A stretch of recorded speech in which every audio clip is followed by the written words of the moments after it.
শ্রী গঙ্গা দেবীর আবির্ভাব প্রসঙ্গ। মাতা গঙ্গা দেবী ছিলেন পতিতপাবন নিতাই চাঁদের তনয়া। কারণ সর্বাগ্রে মহাজনদের উক্তি যে আদর্শ বৈষ্ণব চরিত্র অবগত হওয়া প্রয়োজন। তাই আমরা প্রয়াস করব নিত্য কিছু কিছু বৈষ্ণব জীবনী যাতে আমরা আস্বাদন করতে পারি। যাই হোক, মহাপ্রভু তথা সমগ্র বৈষ্ণবদের করুণা হলে তবেই এটা সম্ভব হয়। তাই আমরা চেষ্টা চালিয়ে যাব নিত্য। নিত্যানন্দ সুতবন্ধ গঙ্গা ঠাকুরানী, ভুবন ভরিয়া যার সুযশ বাখানি। বীরচন্দ্র প্রভুর একমাত্র ভগ্নীর নাম হচ্ছে গঙ্গা দেবী। এ সম্পর্কে জানানো যেতে পারে বীরচন্দ্র প্রভুর আবির্ভাবের পর 2-1 বছরের মধ্যেই বসুধা গর্ভে শ্রী নিত্যানন্দ প্রভুর কন্যা সন্তান হয়ে এই বৈষ্ণব জগতে গঙ্গামাতা নামে প্রসিদ্ধ হন। শাস্ত্রীয় অনুযায়ী এবং প্রমাণের ভিত্তিতে 942 বঙ্গাব্দে, 1536 খ্রিস্টাব্দে, 1458 শকাব্দে গঙ্গামাতা ঠাকুরানী আবির্ভূত হন।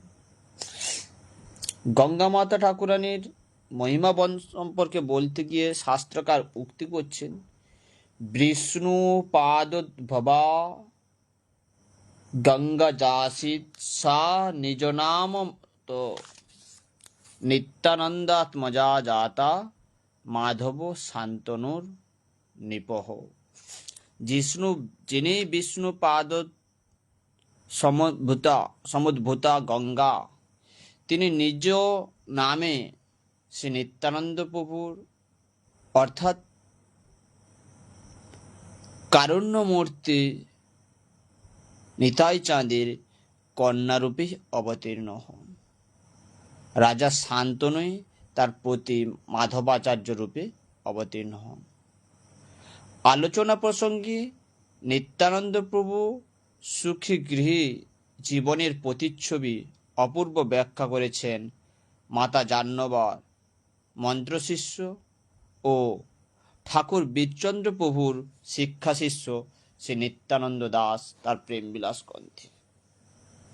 নিত্যানন্দ প্রভু বসু জাহ্নবীরে নিয়া খড়দয়ে বাস করে আনন্দিত হওয়া। শেষ পুত্র বীরভদ্র বীরচন্দ্র নাম, শঙ্কর্ষণ ক্ষীরাব্দির ধাম। গঙ্গা দেবী গঙ্গা নামে কন্যা হইল। অর্থাৎ প্রেমবিলাসকার শ্রী নিত্যানন্দ দাস গঙ্গা মাতার মহিমা সম্পর্কে জানিয়েছেন যে এই কন্যা অভিরাম গোস্বামীর প্রণাম সহ্য করেছিলেন। তিনি নবজাতিকার এই গুণ পরিলক্ষণ করে তাহাকে ঈশ্বরাংশ বলে আনন্দের নৃত্যে মত্ত হয়ে উঠেছিলেন। তিনি ভবিষ্যৎবাণী করেছিলেন এই কন্যার দ্বারা জগৎ উদ্ধার হবে। গ্রন্থ প্রণেতা শ্রী নিমাই চাঁদ গোস্বামীর মতে শ্রী নিত্যানন্দের প্রকট কালেই বীরচন্দ্রের নামকরণ, অন্নপ্রাশন, চূড়াকরণ পর্যন্ত হয়েছিল। নিত্যানন্দের লীলা সংগোপনের সময় বীরচন্দ্র প্রভুর বয়স 7 বৎসরের ভিতর। স্মৃতিশাস্ত্র অনুযায়ী 8 বৎসর 3 মাস বয়সের পূর্বে উপনয়ন অপ্রশস্ত। তাই মনে হয় বীরচন্দ্র প্রভুর উপনয়নের পূর্বেই শ্রী নিতাই চাঁদের অপ্রকট হন। আবার অন্যত্র দেখতে পাই মাতা জাহ্নবা দেবীর তিনটি শ্রেষ্ঠ শাখার মধ্যে শ্রীমতী গঙ্গা মাতা একটি শাখা রূপে বর্ণন করা হয়েছে। শ্রীমৎ রাজবল্লভ গোস্বামী বিরচিত শ্রী মুরলী বিলাস গ্রন্থে জাহ্নবা দেবীর তিনটি শাখার মধ্যে শ্রীমতী গঙ্গা মাতাকে একটি শাখা বলে বর্ণনা করা হয়েছে। বীরচন্দ্র প্রভু মূল শাখা জাহ্নবার, তাহার মহিমা দেখি সবার প্রধান। তাহার কৃপায় লোকে পেল পরিত্রাণ, আর এক শাখা গঙ্গা পূজিতা, যাহার মহিমা সর্বলোকে অবেদিতা। 1452 শতাব্দী ফাল্গুন মাসে 1530 খ্রিস্টাব্দে জানুয়ারি মাসের শেষের দিকে বসুধা দেবীর এক কন্যা জন্ম দেন। কন্যা জন্মের পর শহরে সারা খড়দহে আনন্দ উৎসব শুরু হয়। এখনো সেই স্থানে সিফাট খড়দহে এদের বীরচন্দ্রপ্রভু এবং গঙ্গামাতা ঠাকুরানীর আবির্ভাবস্থলী দর্শন করানো হয়। সকলেই ধরে নেন যে শ্রীপাদের সরগর্ভ উপাখ্যান শেষ হওয়ার পর সপ্তম সন্তানের আবির্ভাব যথেষ্ট ইঙ্গিতবাহী। স্বয়ং গঙ্গা দেবী শ্রীপাদ নিত্যানন্দ প্রভুর কন্যারূপী শ্রীপাঠ খর্দধামে আবির্ভূত হয়েছেন। তাই স্বয়ং পতিত উদ্ধারকারী নিত্যানন্দ প্রভু কন্যার নাম রাখলেন গঙ্গা। সদ্য আবির্ভাব গঙ্গার বয়স মাত্র 3 মাস। তখন শ্রী অবিরাম ঠাকুর এসে খড়দহে উপস্থিত হয়েছিলেন।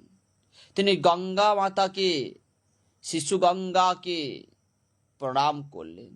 প্রভু নিত্যানন্দ অবিরাম ঠাকুরকে রাত্রিকালীন সংকীর্তনের আসরে উপস্থিত থাকার অনুরোধ করলেন। অপরদিকে অবিরাম ঠাকুরের সবিশেষ কৌতূহল ছিল গঙ্গার মৃত্যু হয় কিনা তা জানা।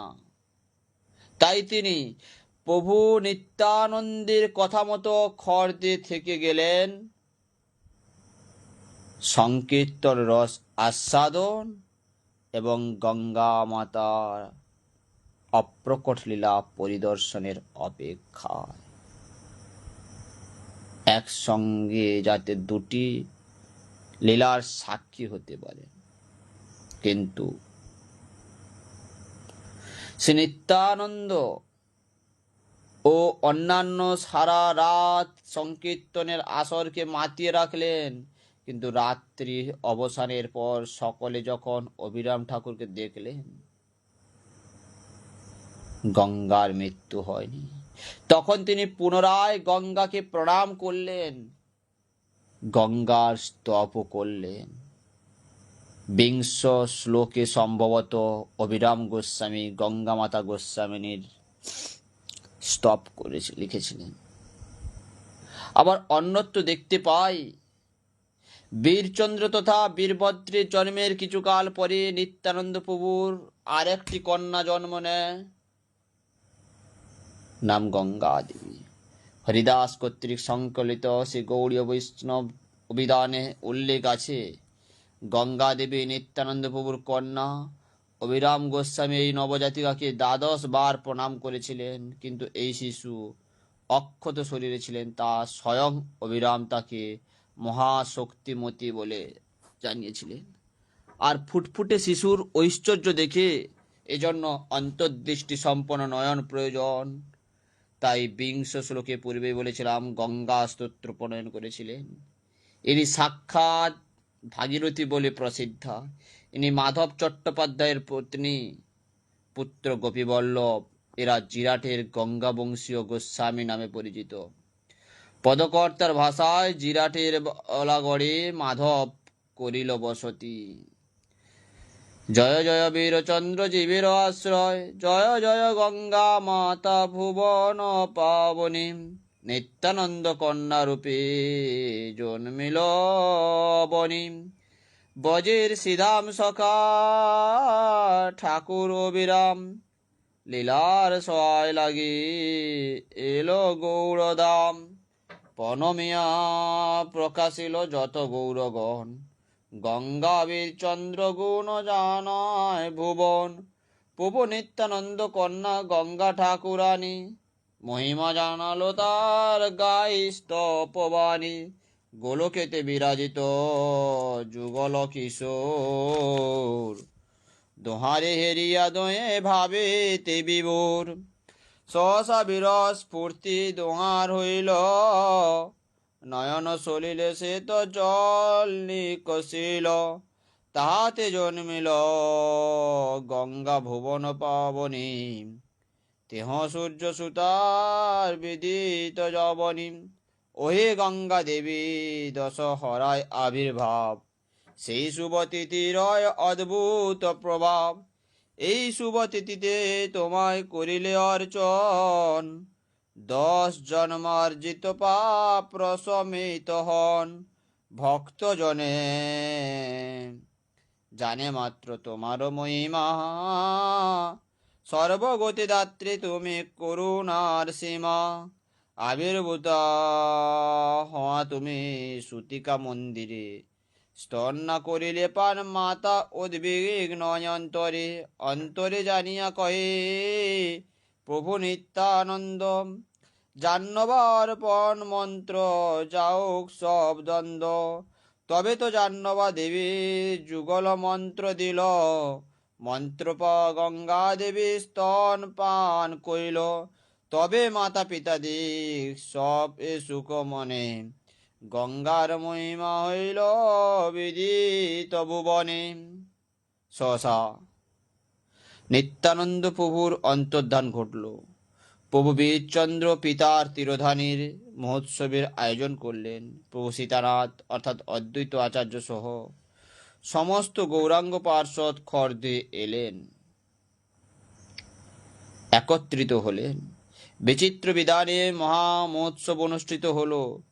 কতদিন পরে প্রভু বীরচন্দ্রের দীক্ষার কারণে মহা উদ্বিগ্ন হলেন। প্রসঙ্গ অন্যদিকে চলে যাচ্ছে। প্রভু নিত্যানন্দের একমাত্র কন্যা তথা দহিতা গঙ্গা দেবীর বিবাহ হয় মাধব আচার্যের সঙ্গে। নিত্যানন্দ প্রভুর কন্যা হয় গঙ্গা নাম। মাধব আচার্য প্রভু কৈলা কন্যা দান। শ্রী মাধব আচার্য শান্তনু রাজার অবতার ছিলেন। এই প্রসঙ্গে বৈষ্ণব বন্দনায় উল্লেখ আছে, প্রেমানন্দময় বন্ধু আচার্য মাধব, ভক্তি বলে হইলা গঙ্গা দেবীর অবল্লভ। গঙ্গা দেবীর শ্বশুর পরিবারের সংক্ষিপ্ত ইতিবৃত্ত তুলে ধরা হলো। মাধবের পিতার নাম বিশ্বেশ্বর চট্টোপাধ্যায়, মাতার নাম মহালক্ষ্মী দেবী। মাধবকে প্রসব করেই মহালক্ষ্মী দেবী স্বধাম গমন করেন। এজন্য বিশ্বেশ্বরের পরম বন্ধু স্বগ্রামবাসী ভগীরথাচার্য ও তার পত্নী তথা মহালক্ষ্মীর বিশেষ সখী জয় দুর্গা দেবীর হস্তে পুত্রকে সমর্পণ করেন। এই আচার্য দম্পতি অপত্য স্নেহে মাধবকে পালন করেন। এরপর বিশ্বেশ্বর আচার্য ভগীরথীর উপর পুত্রের ভার দিয়ে সন্ন্যাস নিয়ে কাশীধামে গমন করেন। এই বাৎসলতার গভীর ভাব আমরা গঙ্গা দেবীর স্বামী মাধবের পরবর্তী জীবনে নানান ঘটনার মাধ্যমে দেখতে পাই। মাধবকে পুত্র রূপে করিয়া গ্রহণ, ভগীরথের ইহলোক আনন্দিত মন। যথাকালে মাধবের যজ্ঞ উপবিত হইল, নানাবিধ শাস্ত্র তিয় পড়িতে লাগিল। নানা শাস্ত্র পড়ি হইলা পণ্ডিত অতিশয়, আচার্য উপাধিতে তিয় খ্যাতি লভয়। গঙ্গাপতি মাধবের সৌভাগ্য সম্পর্কে জানানো যেতে পারে। প্রয়াত মাতা সখী তথা পালিতা মাতা জয়দুর্গার গর্ভে শ্রীনীল ও শ্রীপতির আবির্ভাব হয়েছিল। মাধবকে নিয়ে তাদের 3 পুত্র হইল। গঙ্গা দেবী তথা গঙ্গা মাতার এই নামে তিনি প্রসিদ্ধ, পতি ভগীরথীর পুত্র রূপে পালিত হয়েছে। অপরদিকে গঙ্গা দেবীর শ্বশুর তথা মাধবের পিতা পালক পিতা অর্থাৎ বিশ্বেশ্বর আচার্য কাশ্যপ গোত্রীয় বারেন্দ্র শ্রেণীর ব্রাহ্মণ ছিলেন। তবে ভগীরথ ছিলেন চট্টগ্রামের আরো শ্রেণী ব্রাহ্মণ। মাধব ভগীরথের পরিবারে পালিত হওয়ায় ভগীরথের গাই পেলেন। সেই থেকে মাধব চট্টবংশে হইলেন কুলীন প্রধান। তবে কেউ কেউ মাধবকে বারেন্দ্র চট্ট বা বঙ্গীয় চট্ট নামেও অভিহিত করতেন। কাটুয়ার নিকটে নানুর গ্রামে ভগীরথের নিবাস ছিল। মাধবাচার্য ছিলেন শ্রী চৈতন্য শাখার অন্তর্গত, আবার নিত্যানন্দ শাখা হিসেবেও বর্ণন করা হয়েছে। মাধবাচার্য কে? কৃষ্ণদাস কবিরাজ গোস্বামী জানিয়েছেন পীতাম্বর মাধব আচার্য দাস মনোহর। গঙ্গা দেবী ও মাধবাচার্যের বিবাহকে কেন্দ্র করে তদানীন্ত সময়ে বিতর্ক সৃষ্টি হয়েছিল। প্রথমত মাধব ছিলেন প্রভু নিত্যানন্দের ছাত্র মন্ত্র শিষ্য, পাণ্ডিত্যের জন্য আচার্য উপাধি অর্জন করেছিলেন। দ্বিতীয়, গঙ্গা ছিলেন সন্ন্যাসীর কন্যা, আবার গুরুকন্যা, তার সঙ্গে বিবাহ অশাস্ত্রীয়। তৃতীয়ত, নিত্যানন্দ রাঢ়ী শ্রেণী আর মাধব বারেন্দ্র শ্রেণীর ব্রাহ্মণ, তাই এমন বিবাহ বিদেহ হয় কি করে? এটাই ছিল নিত্যানন্দ বিরোধী দলের মূল জিজ্ঞাসা। তবে এই বিবাহের ক্ষেত্রে নিত্যানন্দের মহিমা প্রকাশ পায়, কারণ তার অসীম কৃপা তথা ইচ্ছায় সব কিছুই সম্ভব। যাবতীয় ভেদাভেদকে পিছনে রেখে সম্মুখে অগ্রগামী হওয়ার ক্ষেত্রে নিত্যানন্দ প্রভু ছিলেন অকুতোভয়। মানুষকে নতুন পথে চালিত করতে তার প্রচেষ্টা ছিল প্রশংসনীয়। প্রসঙ্গত জানানো যেতে পারে, মাধব গঙ্গার পুত্রের নাম গোপাল বল্লভ, মাধবের শ্রীপাঠ বলাগড়ে।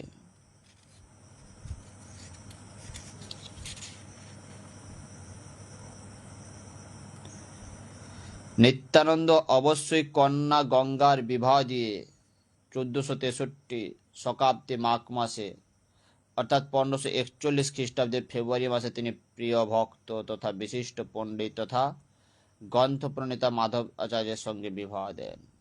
নিজেকে আরও দায়িত্ব মুক্ত করে গৌরহরি কখন নিতে আসবেন তার জন্য প্রস্তুতি শুরু করেছিলেন। সাধারণত নিত্যানন্দ প্রভু তখন শ্রীমন্দিরে বাইরে আসতেন না। বিরহে মুহ্যমান নিত্যানন্দের তত্ত্বাবধানের জন্য গৌরীদাস পণ্ডিত তথা সূর্যদাস পণ্ডিতের কনিষ্ঠ ভ্রাতা তার নিকটে থাকতেন। বৃন্দাবন দাস ঠাকুর আরও জানিয়েছে, নিরবধি নিত্যানন্দ থাকেন আলয়, গৌরীদাস পণ্ডিত করিয়া সহায়। এটাই দায়িত্ব স্থানান্তর করে প্রভু নিতাই একাগ্র গৌর ভজনে মনোনিবেশ করেছিলেন। ঈশাননগর আরো বলেছেন, পাত্রী পাওয়া শ্রী অদ্বৈত হইতরান্বিত, নিত্যানন্দপুরে গিয়া হইল উপনীত। নিত্যানন্দ শ্রী অদ্বৈতের শুভ সম্মিলনে মহানন্দে পরস্পরে কইল আলিঙ্গনে। দুহে দোয়া দেখি হওয়া প্রেমেতে মগন, গোরা বলি ফুকরিয়া করয়ে ক্রন্দন।